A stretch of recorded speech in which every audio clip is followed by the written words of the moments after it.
दोस्तों, रामायण वास्तव में क्या है? रामायण में एक छोटा सा वृतांत है जिसे सुनकर आप रो देंगे।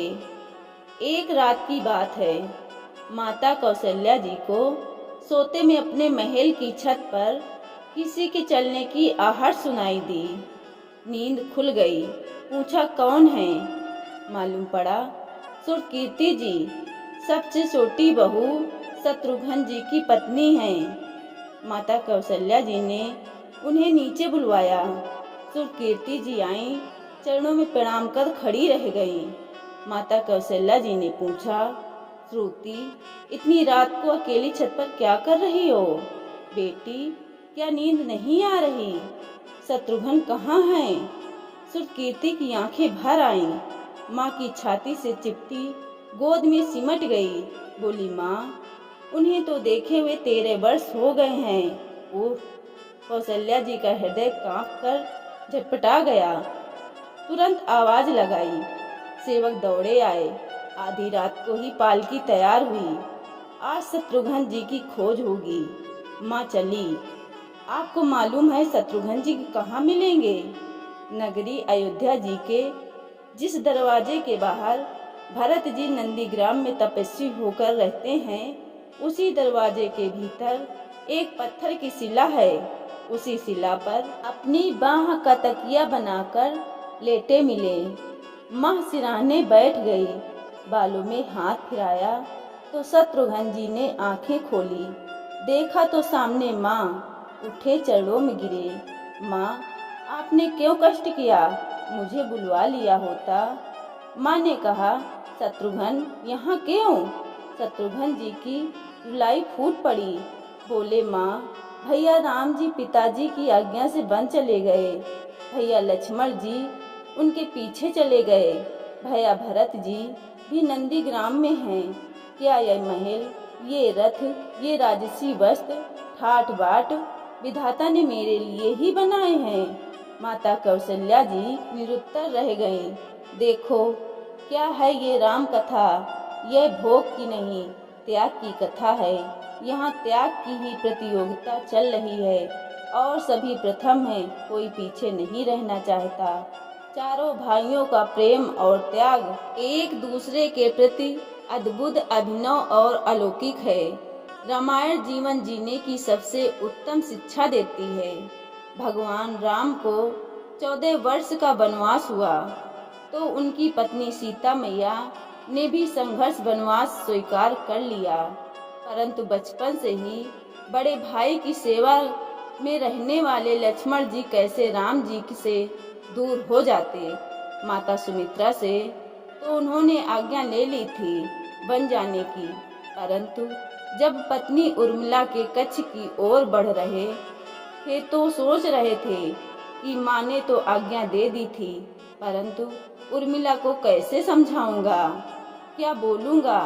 उनसे यही सोच विचार करके लक्ष्मण जी जैसे ही अपने कच्छ में पहुँचे तो देखा कि उर्मिला जी आरती का थाल लेके खड़ी थी और बोली, आप मेरी चिंता छोड़े प्रभु, श्री राम की सेवा में वन को जाओ। मैं आपको नहीं रोकूंगी।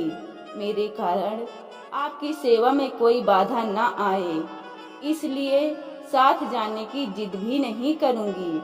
लक्ष्मण जी को कहने में संकोच हो रहा था, परंतु उनके कुछ कहने से पहले ही उर्मिला जी ने उन्हें संकोच से बाहर निकाल दिया। वास्तव में यही पत्नी का धर्म है। पति संकोच में पड़े उससे पहले ही पत्नी उनके मन की बात जानकर उन्हें संकोच से बाहर कर दे। लक्ष्मण जी चले गए, परंतु 14 वर्ष तक उर्मिला ने एक तपस्विनी की भांति कठोर तप किया।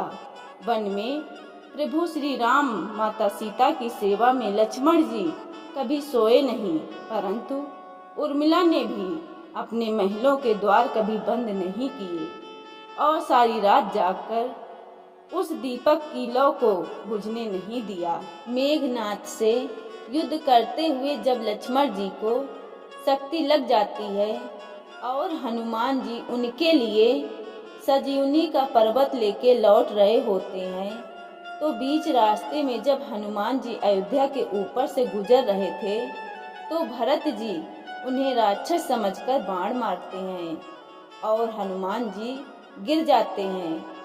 तब हनुमान जी भरत जी को सारा वृत्तांत सुनाते हैं कि माता सीता जी को रावण हर ले गया है युद्ध में, लक्ष्मण जी मूर्छित हो गए हैं। यह सुनते ही कौशल्या जी कहती हैं कि राम को कहना कि लक्ष्मण के बिना अयोध्या में पैर भी मत रखना, राम वन में ही रहें। लक्ष्मण की माता जी सुमित्रा कहती हैं कि राम से कहना कि कोई बात नहीं, अभी शत्रुघ्न है मेरे पास, मैं उसे वहां भिजवा दूंगी। मेरे दोनों पुत्र राम सेवा के लिए ही तो जन्मे हैं।